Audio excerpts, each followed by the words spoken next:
congregación dio una recognizio para el territorio llamado Hispania, para la España, no para México ni para América Latina. Y entonces los que los usan son libros pirata. Y ojo, aquí si hay un canonista por aquí, nos puede empezar a explicar qué puede pasar cuando la recognizio no está para el lugar que se hizo. Y simplemente les doy un ejemplo. ¿Por qué decimos en cada diócesis el nombre del obispo en la plegaria eucarística? El del obispo de ese lugar, por la importancia de esa diócesis. Y la diócesis, bueno, va a implicar la Iglesia Universal. Así de fácil, vamos a entender todos estos aspectos. Aquí también hay este momento es muy importante para la Conferencia del Episcopado Mexicano. Los obispos comienzan a ver que la reforma ya va tomando cauce, ya va tomando identidad, ya va tomando ritmo. Y entonces, ¿qué hacen? Dicen, necesitamos estudiar liturgia. Tanto así entonces que se pide a Carlos Braga, al cardenal Tavera, que viene una visita por aquí, que venga a hablar de liturgia. Se arma toda una organización en el conocimiento de la liturgia. La reunión de la SEM del 27 al 31 de agosto, en el que también estuvo Monseñor Aníbale Bugnini. Entonces, los obispos empiezan a tomar en serio y dicen, oigan, es muy necesario todas estas cuestiones que estamos haciendo.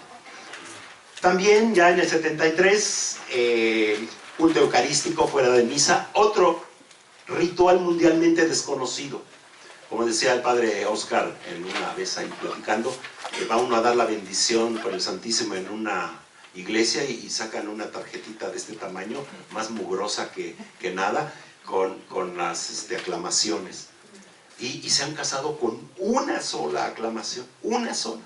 Cuando hay por lo menos creo que 5 o 6 esquemas de aclamaciones, ¿no? Como los que se casan solamente con el yo confieso, como los que se casan con la primera aclamación en la consagración, sí, porque le dicen es que seré fiel en lo próspero, en lo adverso, en la salud y en la enfermedad, amarte y respetarte todos los días de mi vida. Entonces no pueden cambiar de texto, no pueden cambiar de credo tampoco.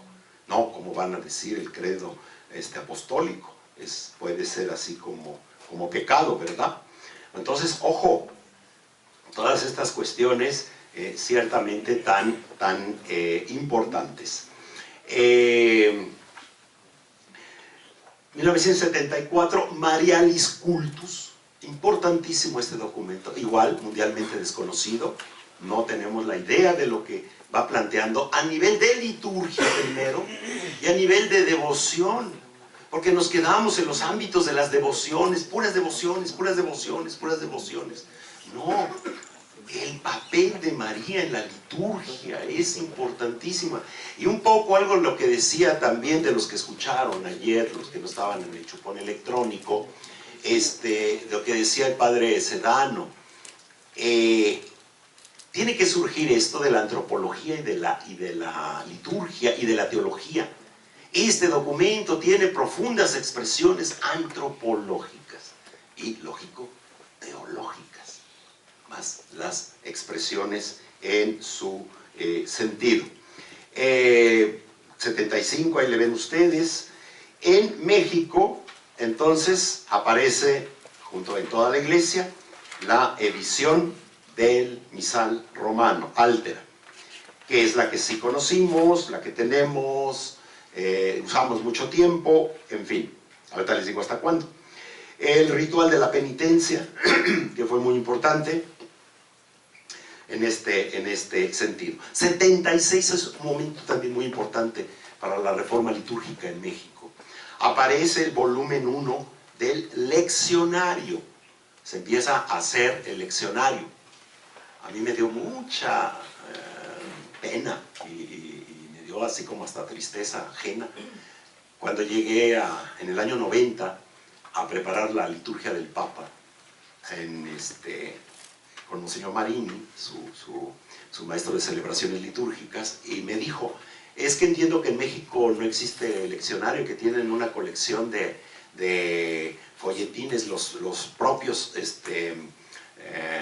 empastados. No, le dije, no señor, no. Existen los leccionarios. ¿Y por qué? Pues porque todo el mundo usa el propio, el folletín. Ha trascendido las fronteras. Sí, así es.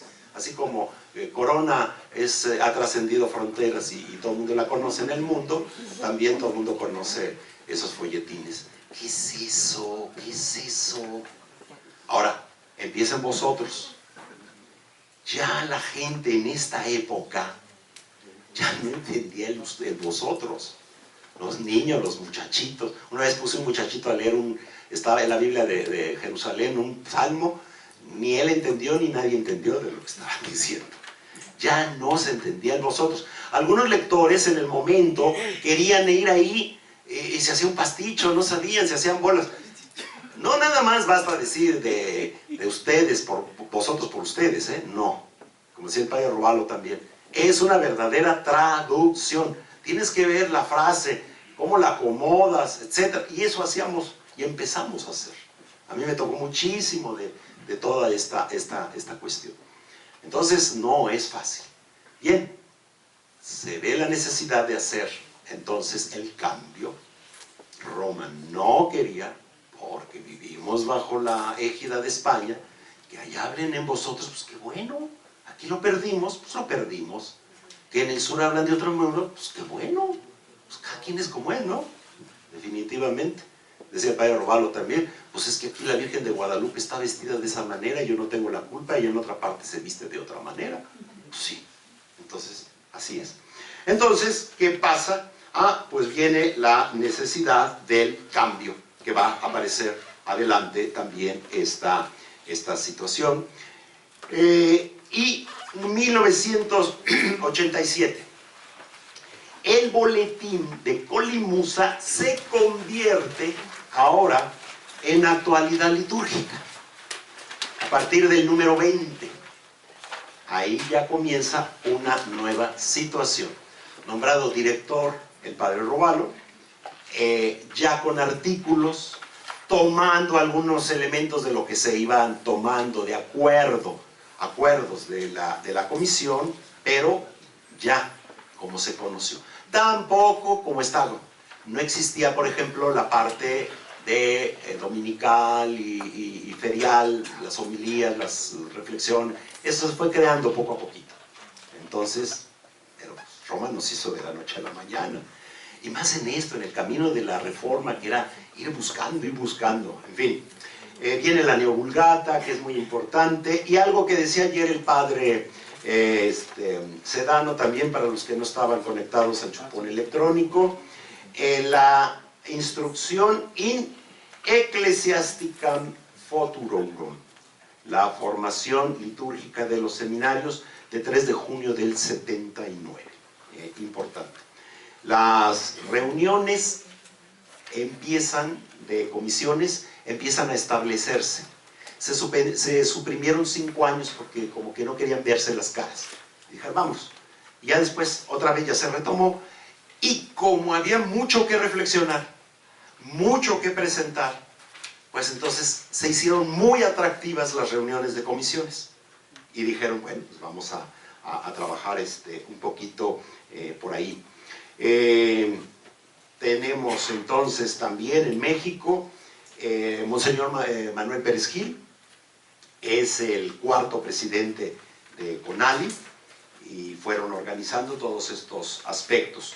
1981, la fundación de Somelit. O sea, no existía Somelit, existe Somelit, no como es ahora, sino exactamente como una idea de convocar a maestros de seminarios, a estudiantes, a peritos, a la gente que había venido ya, que había hecho su camino de unos tiempos, unos años, empezar a estudiar en Roma, y se necesitaba pues esta etapa, este periodo. Fíjense, para el 81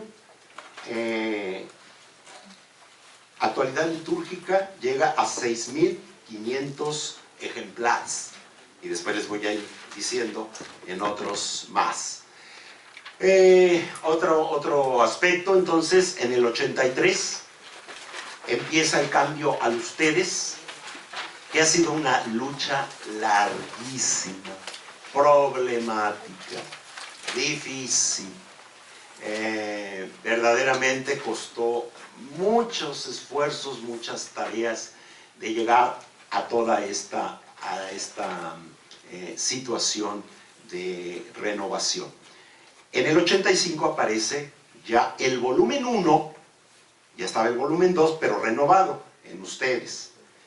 Tiene también propiamente su historia. En el 86 ya llegamos al quinto presidente de CONALI, Monseñor Rosendo Huesca. Él fue el que me metió en todo esto. Yo era un buen niño. Yo no era profeta ni hijo de profeta. Yo era un pastor, el vendedor de hijos. No, ya era maestro de celebraciones litúrgicas de la Basílica. Y pues él me metió en todas estas cuestiones, junto con el padre Roballo también. Pero esa es otra historia, como dicen Ana Goya. En fin, aquí hay varios datos importantes. En el 92, por ejemplo, tenemos la primera separata de la Semana Santa, como un servicio, porque se hacían bolas con la Semana Santa. Y ahora los laicos cogen la separata, se van de misiones y creen que ellos pueden hacer de pe a pa. Ellos bendicen, el fuego nuevo, sí, hacen todo. Pues no, a ver, ¿qué ha pasado? Estas situaciones. 92, algo también muy importante. Se crea el subsidio para las celebraciones dominicales y festivas en espera de presbítero. Primero se llamaba en ausencia de presbítero, pero el Papa Benedicto le cambió el nombre y dijo que es espera. Esperamos siempre que tengamos más vocaciones, etc. Entonces, importante. Otra gran tarea que tenemos ahora pendiente. El sexto presidente, también Monseñor Efraín Ramos, con quien trabajé también muy a gusto, porque además yo trabajé con él a nivel de santuarios. Trabajamos dos áreas muy importantes. Algunos elementos que aquí lo ven ustedes. Después, vámonos al 97. La instrucción Eclesia de Misterio, mundialmente desconocida, pero importantísima, porque a veces los laicos cada vez veo que se quieren clericalizar más, y los presbíteros cada vez se quieren secularizar más. Entonces, ahí andamos. 98, la nueva edición típica altera de la Neovulgata. ¿Por qué es tan importante esto? No podemos traducir textos de la Sagrada Escritura si no lo hacemos a partir de la Neovulgata. No podemos tomar los griegos, ni los hebreos, ni los nada. Tenemos que hacerlo a partir de aquí. No podemos tomar la Biblia de Jerusalén ni tomar lo que se les ocurre. No, tiene que ser textos a partir de aquí. Y eso es lo que ha realizado durante tantos años, y tan a veces un trabajo tan oscuro, tan sencillo, de tantas horas de sentarse y estar estudiando y viendo y cómo hacer esto y cómo hacer lo otro, y la edición de los rituales lo mejor posible. A veces no se ha realizado, pero en fin, ahí está la cuestión. Año 2000, tercera edición típica del misal romano, martirologio romano, un poco lo que decía Monseñor también Jonás ayer. Ya están todos los libros litúrgicos. Los que faltaban, por ejemplo, era lo que faltaba era el ceremonial de los obispos, el bendicional. Ya tenemos todos, pero no basta. ¿Qué sí? ¿Cómo? Hay unos que en su vida los han abierto. Hay seminaristas que salen del seminario, nunca han abierto un libro. Me decía un padre hace 3 días que estaban en confirmaciones, estaba un padrecito y le dijo, le mueves celebrando, le mueves al obispo el libro, el misal, y yo voy a estar acá. Y le dice por detrásito, es que no sé cómo se hace. ¿Y cómo celebras la misa? Con el librito, el misalito. Así, nada más. A ese nivel. No lo digan muy fuerte porque ¿no? Los que están durmiendo, sigan durmiendo. Para que no se espanten. Entonces, híjole.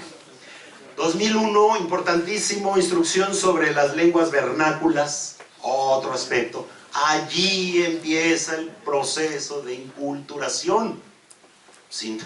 Como hablamos, lo que decimos, cómo lo decimos, etc. Importante. A partir del año 2000 también van a encontrar un proceso interesante. Las reediciones de los rituales en México.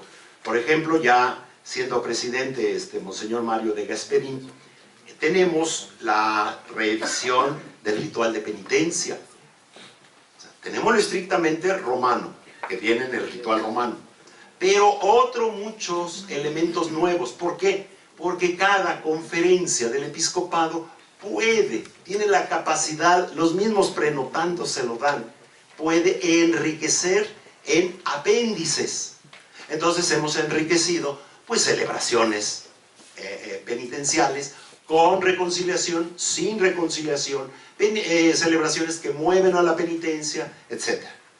Una que también mundialmente desconocida, porque siguen confesando a los niños de esa manera, para la primera reconciliación de los niños, para la confirmación y para la primera participación eucarística.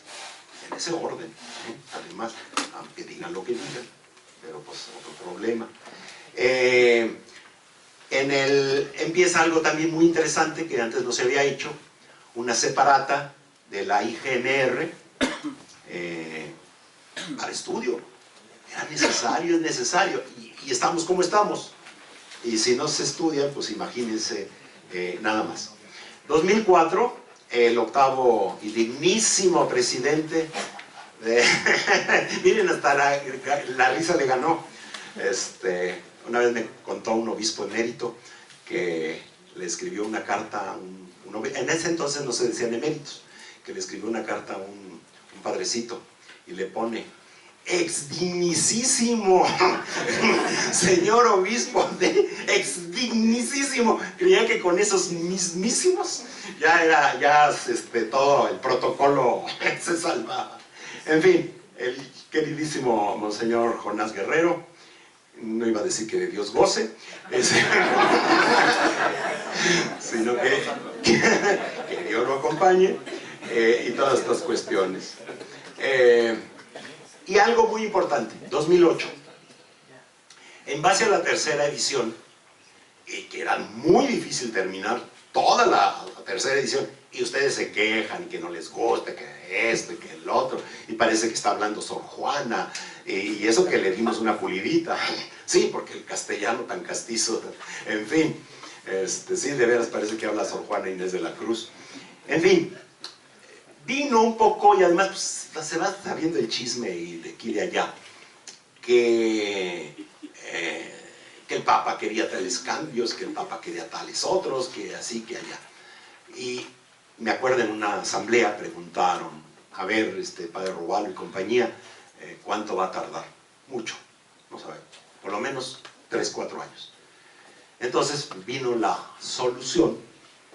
Yo había ido a Roma a una cuestión que me mandaron, y me dijo Padre Robalo, pues ya que va a estar allá, ve a la congregación y pide el ordinario de la misa, cómo va a quedar para la tercera edición, porque no lo habían mandado. Voy, pido la tercera edición, claro, no me la iban a dar así por mi linda cara.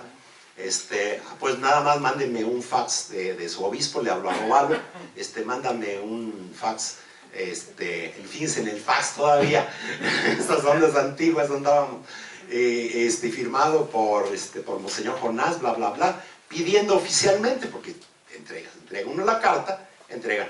No crean que me dieron un libro, unas viles hojas así, sueltas. Esa es la tercera edición del ordinario de la misa. Pero yo me lo traje como oro molido, ni siquiera lo mandé abajo, lo traje en mi portafolio, dije, se vaya a perder la maleta según esto, y entonces nos cae el Dies Irae, que es muy peligroso.